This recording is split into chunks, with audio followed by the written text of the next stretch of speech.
Hey, welcome back to the Ricky Mathews Show. I really enjoyed that conversation with Adele Lyons.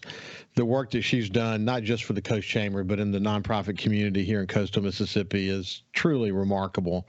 And I especially enjoyed the time that I had to work with her when she was with the Knight Foundation, and I was chairman of the local Citizens Advisory Committee for the Knight Foundation, and the work that Knight Foundation did here in coastal Mississippi after Hurricane Katrina. She's just a terrific leader, and it's great to be able to continue to work with her in the community and check in with her like we just did. Hey, now let's shift gears. I've been really looking forward to the next meeting. As you know, I'm a little bit of a weather nerd, and there's a lot of reasons for that. But I've had the good fortune of getting to know Jeff Vorick, who's a meteorologist for WXXV Channel 25 through social media, and eventually just invited him to join me on the show so I could tell a little bit more about his story. So, how you doing, Jeff? Real good. Been a good week so far. How about you? I'm doing good. Yeah, we'll talk about this tropical system called Hurricane Lee that just doesn't seem to want to go away. This slow unfolding situation obviously is going to be more of an issue for Canada, although I think there might be some peripheral impacts to the U.S. We'll talk about that in a second, and the fact that we've had an incredibly quiet season here, and it's a little bit too early, I think, to count our lucky stars, because we got the rest of September to go, and as we learned from Hurricane Zeta, we got into October to worry about. So homegrown becomes more of an issue for us as opposed to sort of the African waves, but we'll talk about that here in a second. Hey, listen, man, I was thrilled to learn about you, that you were born and raised in the Florida Keys. Key West is one of my favorite places on earth. We love to spend some time there. Usually when we go, we stay at a place called the Pier 1. It's at the foot of Duval Street. But yeah. Tell me about being raised in the Florida Keys. I grew up in the beach bum, ocean dweller, of course, parrot-head lifestyle from a young age. It was definitely a blessing to be able to go to the beach after school each day, or hop on the boat with either my dad, my uncle, anybody. And yeah, I was definitely spoiled with that. I grew up in a little town called Keystone Beach, which is about halfway up the island chain. It's right next to Marathon. One of the nicest little islands you'll ever find. It is called the Florida Keys, as a matter of fact. And you got a little village of a bunch of transplants from New York, New Jersey, even some Midwesterners, but there were some people that have been down there for generations as well that really went through that pioneer lifestyle early on. And I mean, it shaped me down there. The type of person I am is definitely shaped by how I grew up down there with that carefree lifestyle. Well, I drove to Key West a couple of times with my sons, and then when I realized that that's a long drive, we would then fly into Miami. And we would always come in the night before, stay at the Marriott Key Biscayne, which is where I used to stay a lot when I was doing work for Nate Ritter.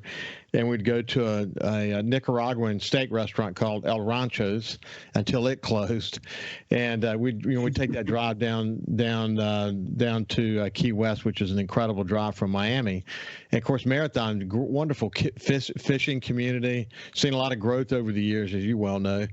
And then more recently, we just fly directly into Key West. Go and enjoy that laid back lifestyle. Like I said before we started the show, it's very comparable to coastal Mississippi in some ways. That laid back, friendly, easygoing lifestyle, but it's a bit more eclectic and there's a little bit more of a vibrant electric vibe there that you wouldn't necessarily compare that to really any other community in the entire world, really. But there's something about you got raised in the Keys. That's a cool thing to be able to tell people, isn't it? Yeah, it's neat, and sometimes it just slips past me. Like, oh yeah, I'm originally from the Florida Keys, but then everybody's like, "Wait, what?" And I'm like, "Oh yeah." Hey, so you found Mississippi State, which I find interesting. I'm not totally surprised about it because I know Mississippi State's meteorological history a bit, but it's got a great program, doesn't it? Yeah, it does, and meteorologists are. Well, we're all a different breed, but it's a very niche degree program. About 700 people come out of it a year all over the country, and so few programs are established enough to really be able to take someone in as a transfer and then help them be able to thrive. And ultimately, I decided on the online program at Mississippi State. A lot of broadcasters, as a matter of fact, I believe 1/3 of all TV broadcasters currently have a degree from Mississippi State University, which is pretty remarkable. I believe almost all of Fox Weather, as a matter of fact, is Mississippi State based. And we have two now, soon to be a third member of our weather team once he's on board next month that are state grads. And then my chief, Rob Knight's Air Force background and all that. So. Well, you've been here for a year at Fox, Channel 25 WXXV. Tell me about it. How's your year been?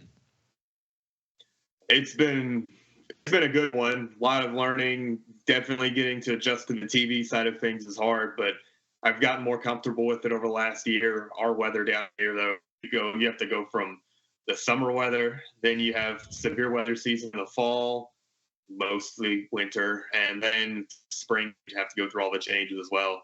The very occasional cold snaps, then the next week you're in t-shirt and flip-flops, right? So those are the parts of forecasting weather down here. Now that I'm on the week evenings, it's fun having a consistent schedule, getting to come in, do the evening shows, do the late night shows, and it's really fun to get to forecast down here. And also just fun to get to present the beautiful views we have from some of our web cameras we have at the station.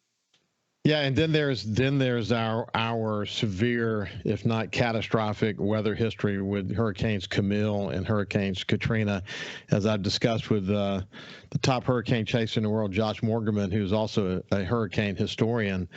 But I mean, the thought to be a weather person here, where this is sort of the center of the history related to hurricanes, and then you think about the hurricane hunters.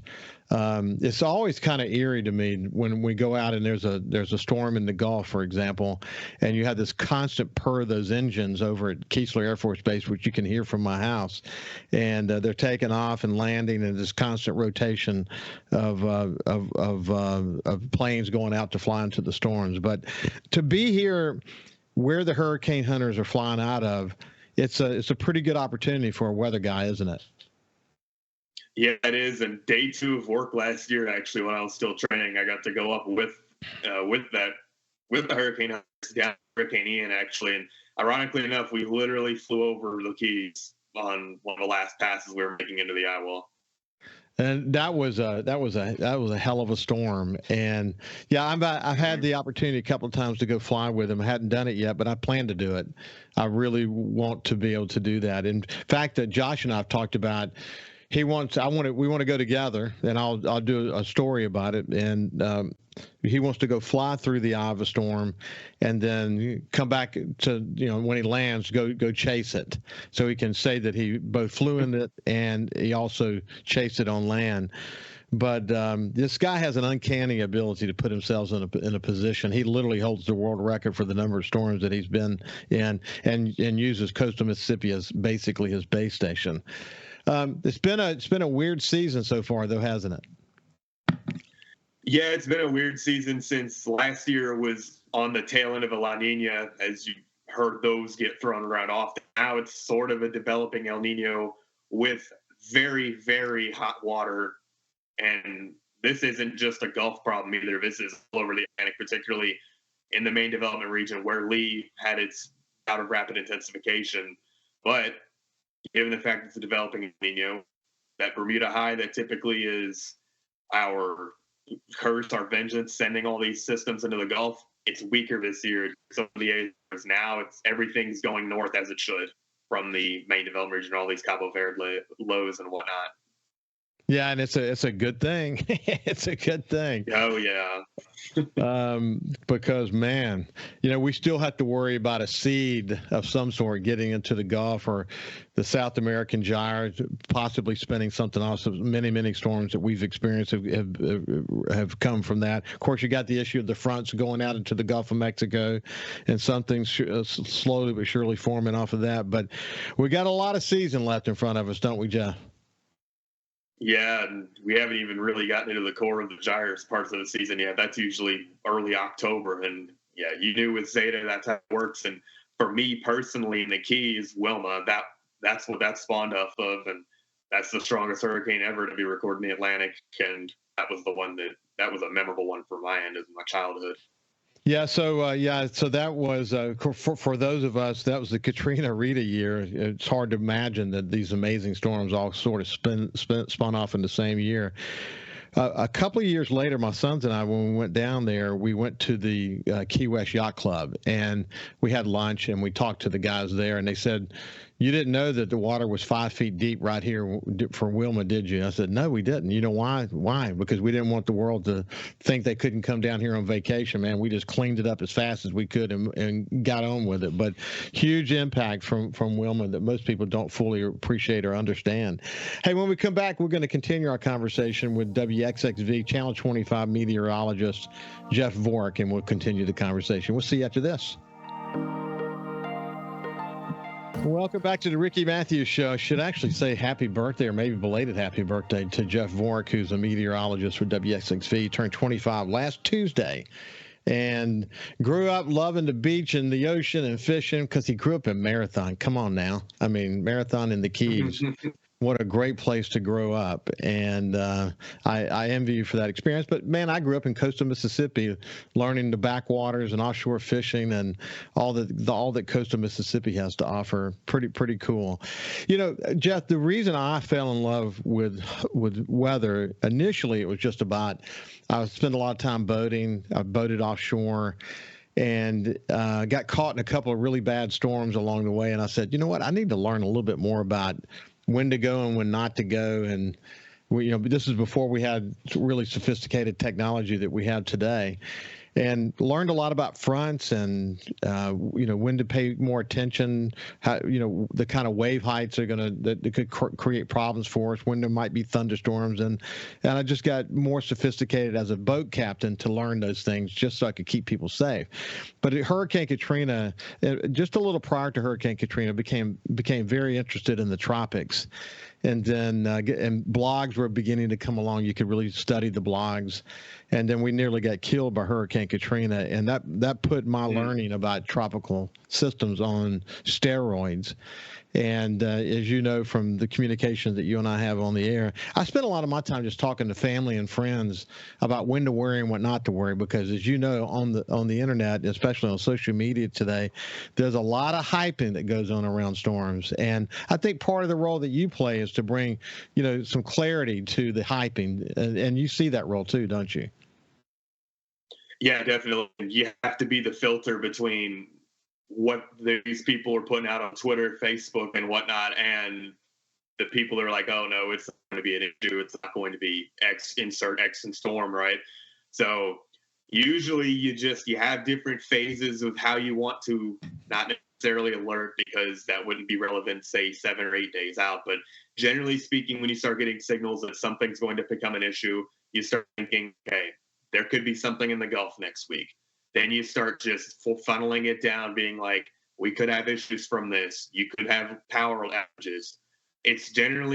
I generally try to make it more of an impact-based thing rather than the center of this is going to go exactly here 8 days from now. It's more of a, here's what I know, here's what we need to know, and here's when we will possibly know it. That's the way you got to filter it down. And, our good friend here on social media, Josh Morgan, he doesn't get into the hype either. I respect how he handles it. He does it for his reasons, but he doesn't, he's not putting out clickbait YouTube videos that then everybody's just like, okay, I saw everything. Don't look at anything else. Yeah. What's interesting though, and this has changed meteorology a lot actually, and that is that people have the ability now to go study the GFS and the European and all the ensembles today. And they have access to all that, and you've got all these guys that are out there interpreting what you see.